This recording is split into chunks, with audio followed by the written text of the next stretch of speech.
Hello students, आज जो है हम पढ़ेंगे क्लास 8 का चैप्टर 4 साइंस का, जो कि किससे संबंधित है, हीट से रिलेटेड है। ठीक है ना। काफ़ी डिटेल में हम पढ़ने वाले हैं, तो चलिए स्टार्ट करते हैं, डिस्कस करते हैं कि ये हीट क्या होता है और कैसे जो है हमारे लाइफ में इम्पोर्टेंट रोल प्ले करता है। ठीक है ना। जैसा कि यहाँ पे लिखा हुआ है कि हम लोगों ने क्या किया था, इसको पढ़ रखा था क्लास चैप्टर थर्ड में कि कोई भी वुलन क्लॉथ को, यानी कि कोई भी वुलन कपड़ा हो, अगर हम क्या करते हैं उसको हम क्या करेंगे, ठंडियों में पहनेंगे। ठीक है, विंटर में पहनेंगे, तो वो किससे बना होता है, एनिमल फाइबर से बना होता है। ठीक है ना। या वो कपड़ा जो है जो होगा एनिमल से बना होगा, लेकिन जो कॉटन क्लॉथ्स होंगे वो प्लांट फाइबर से बनेंगे। यानी कि देखो, क्लॉथ दो तरह के हुए हैं, सोचो, कपड़े तो दो तरह के हुए हैं। एक हमने बनाया जिसे वुलन क्लॉथ कहेंगे। ठीक है ना, ध्यान से समझो, ये वुलन क्लॉथ हुआ। दूसरा जो कपड़ा है वो कैसा है, कॉटन का बना हुआ। ठीक है। अब सोचो, जो वुलन क्लॉथ है वो किससे मिलके बना है, वो बना है एनिमल फाइबर से। ठीक है ना, वो किससे बना है, एनिमल फाइबर से बना है। और जो कॉटन क्लॉथ है वो किससे मिलके बना है, वो बना है प्लांट फाइबर से। ठीक है ना। तो यहाँ तक हमने देखा कि अब ये जो एनिमल फाइबर से बना है, वुलन क्लॉथ कब पहनते हो, तो ये पहनते हैं हम लोग विंटर सीजन में, ड्यूरिंग विंटर सीजन। और ये वाला क्लॉथ कब पहनते हैं, समर सीजन में। ठीक है। तो अब दूसरी बात ये है, वुलन क्लॉथ क्या होता है, वज़न होता है। ठीक है, इसमें काफ़ी जो है ज़्यादा क्या होता है, वज़न होता है। लेकिन ये क्या होता है, हल्का होता है, लाइट वेट होता है इसका। ठीक है। तो इन सारी चीज़ों को तो हम ये सोच रहे हैं ना कि लाइट वुलन क्लॉथ में लाइट कलर होता है और वज़न भी ज़्यादा होता है। तो क्यों लाइट कलर, यानी कि देखोगे कि हमेशा जो है लाइट कलर के लाइट कह रहे हैं कि काफ़ी जो है कलरफुल वुलन क्लॉथ जो जितने भी, यानी कि ठंडी के जितने भी कपड़े होते हैं काफ़ी कलरफुल होते हैं। वहीं समर सीज़न के जितने भी क्लॉथ होते हैं, यानी कपड़े होते हैं, वो हल्के होते हैं। ठीक है, हल्के कलर के कपड़े होते हैं। तो इन सारी चीज़ों को देखेंगे। यहाँ से पहली बात याद रखना, सबसे बड़ी पॉइंट यहाँ पे ये है, क्योंकि वुलन क्लॉथ जो होता है या जो कलरफुल क्लॉथ होते, कलर्ड क्लॉथ होते हैं, वो कह रहे कि वो गर्म होते हैं, यानी कि वहाँ पे हीट को एब्जॉर्ब करने की पावर होती है। ठीक है ना। और जो जो कॉटन क्लॉथ होते हैं, ठीक है, वो कूलनेस हमको मिलता है, वहाँ काफ़ी हल्के होते हैं, तो हमको कूलनेस की फीलिंग होती है। ठीक है।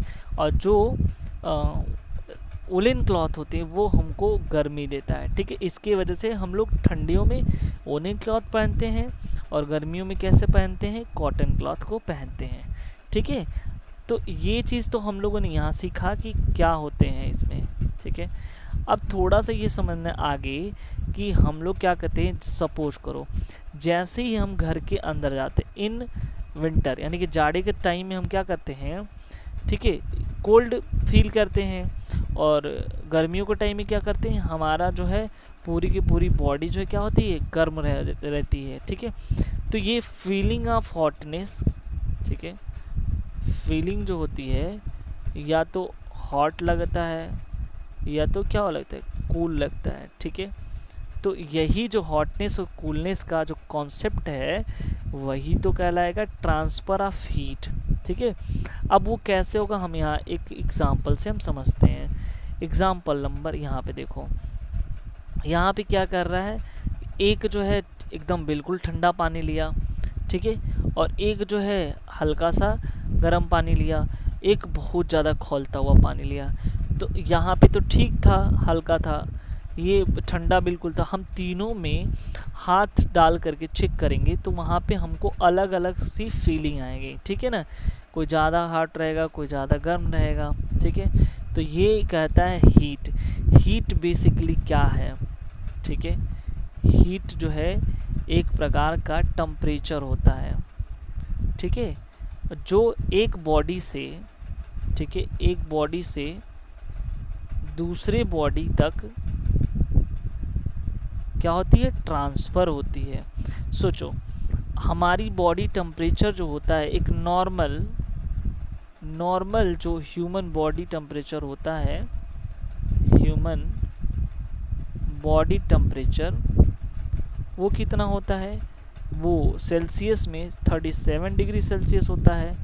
लेकिन अगर फ़ारेनहाइट की बात करें तो 98.6 डिग्री फ़ारेनहाइट होता है। वहीं अगर बात करें केल्विन में, डिग्री केल्विन में, तो 37 में आप 273 जोड़ दो, ठीक है, तो कितना हो जाएगा, ये 2730, ठीक है, और 730, ठीक है, 2 और 3, यानी कि 300 डिग्री केल्विन जो है, यानी कि ह्यूमन, यानी कि कई बार एग्जाम में पूछ लेते हैं 98.6 होता है, 37 डिग्री सेल्सियस होता है और 300 डिग्री केल्विन, एक नॉर्मल ह्यूमन बॉडी टेम्परेचर, ठीक है।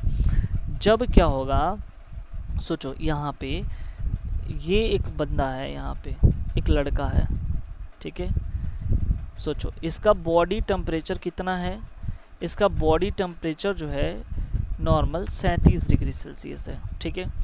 अब पता है ये गर्मी का टाइम है, समर सीज़न है, ध्यान से समझो, समर सीज़न है। अब बाहर का जो टेम्परेचर है इसके, यानी कि ये मैं एरिया डिसाइड करता हूँ, ठीक है। अब इसके बाहर का टेम्परेचर जो है मोर देन कितना है, 37 डिग्री सेल्सियस, यानी कि बाहर ज़्यादा है। तो अब क्या होगा, बाहर से हीट जो है इसकी बॉडी में आएंगी, ठीक है। हमेशा जो ट्रांसफ़र ऑफ हीट होता है वो हायर टू लोअर की तरफ होता है, ठीक है।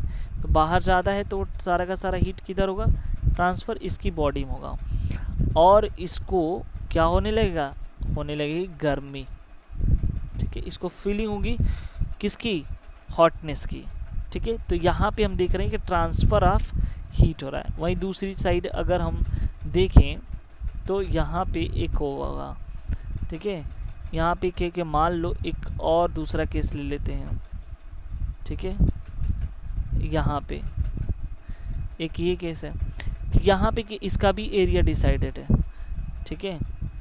अब देखो इसका बॉडी टेम्परेचर कितना है, 37 डिग्री सेल्सियस, इसका भी है, लेकिन आउटर जो टेम्परेचर है वो लेस देन हो गया है, लेस देन 37 डिग्री सेल्सियस, यानी कि बाहर का टेम्परेचर कम हो गया है। तो अब जो क्या होगा, इसके बॉडी से हीट जो है क्या होगा, बाहर निकलने लगेगा। जब इसकी बॉडी से हीट बाहर निकलने लगेगा तो इसके पास क्या होगा, इसके पास कमी होगी ना, तो इसके पास जब हीट निकलने लगेगा इससे, तो इसको लगेगी क्या, ठंडी, समझ रहे हो, क्योंकि इससे हीट निकल रहा है बाहर।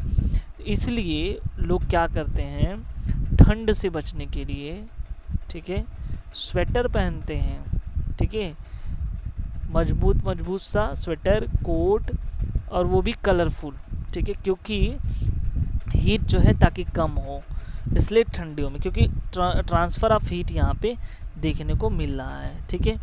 अब थोड़ा सा हम देख लेते हैं, यहाँ पे क्लिनिकल थर्मामीटर दिया है, वहाँ पे हाईलाइट किया है 37 डिग्री सेल्सियस, वो बताने की कोशिश कर रहा है कि एक नॉर्मल बॉडी टेम्परेचर जो है कितना होता है, 37 डिग्री सेल्सियस।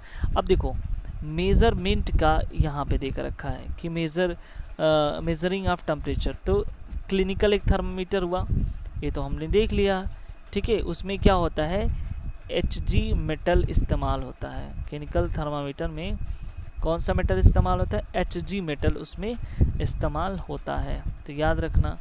दूसरी बात यहाँ पे देखेंगे और कैसे ये होगा नॉर्मल थर्मामीटर में, तो याद रखना कि वो डिग्री सेल्सियस में इसको मेजर किया जाता है। यहाँ पे लिखा भी है नॉर्मल टेम्परेचर जो है 37 डिग्री सेल्सियस जो है एक नॉर्मल ह्यूमन बॉडी का टेम्परेचर होता है। अगर उससे कम हुआ या ज़्यादा हुआ तो दोनों केसेस में जो है ये नुकसान है, ठीक है। यहाँ पे देखो कांटेक्ट करके क्लिनिकल थर्मामीटर में चेक किया जा रहा है, ठीक है। उसके बाद जो है ये हमें पहले बता रही हूँ कि कितना डिग्री सेल्सियस होता है, 37 डिग्री सेल्सियस जो है उसका होता है टेम्परेचर। ठीक है, यहाँ पे एक चीज़ दिखा रहा है, the temperature human body normally does not go below the 35 degree से, यानी कि 35 डिग्री सेल्सियस से कम नहीं होना चाहिए और 42 डिग्री सेल्सियस से ज़्यादा नहीं होना चाहिए, इसके रेंज में ही होना चाहिए।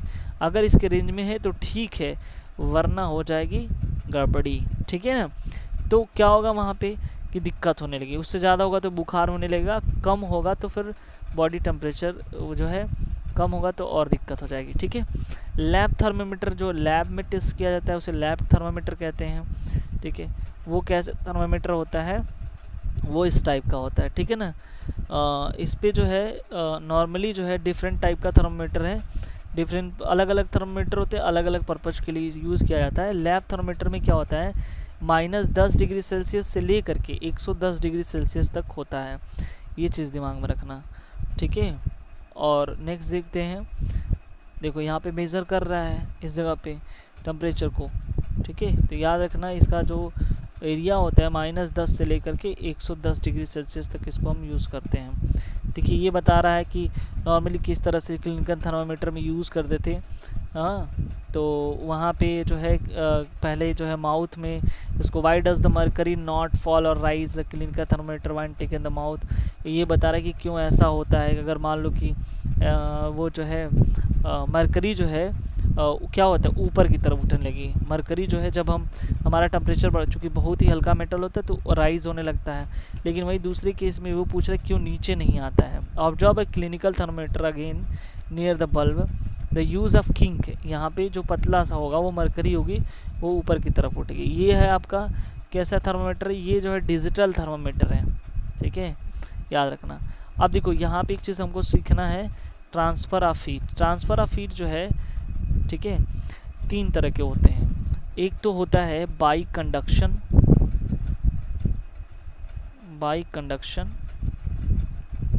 दूसरा होता है बाई कन्वेंशन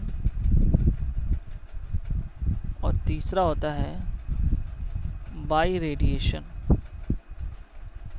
ठीक है, 3 तरह के होते हैं। सपोज करो कि ये कोई लड़का है, ठीक है, इसको सामान कुछ यहाँ इस व्यक्ति के पास पहुँचाने हैं।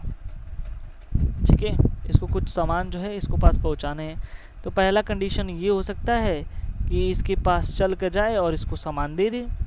दूसरा कंडीशन होता है कि इसके साथ और भी लोग हैं और वो उनको सामान दे दे, फिर इनको ला के दे दे।